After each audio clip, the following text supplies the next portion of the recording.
2026 आया है, तब 17 वर्ष के थे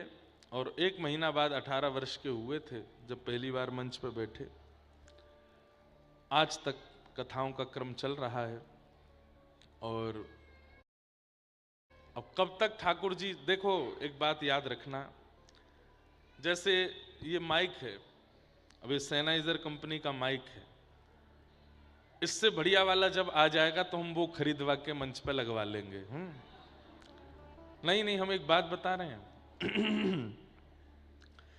अपग्रेड जब कुछ चीज होती है तो उसको तुरंत मंगा लेना चाहिए। अभी ठाकुर जी को लग रहा है ये इंद्रेश माइक बढ़िया है तो इसके मुख से कथाएं बोलते रहो, तो अभी हमारे मुख में बैठ करके, चित्त में बैठ के, बुद्धि में बैठ के ठाकुर जी बोल रहे हैं। पर जब अपग्रेड हो जाएगा, कोई और अच्छा वक्ता ठाकुर जी को लगेगा जिसकी वाणी से अनेक लोग लाभान्वित हो रहे हैं, अनेक लोग आनंदित हो रहे हैं, अनेक लोगों के जीवन में भक्ति भाव प्रकट हो रहा है, ठाकुर जी माइक बदल लेंगे, फिर दूसरा माइक बोलेंगे। तो फिर पुराने माइक का क्या होता है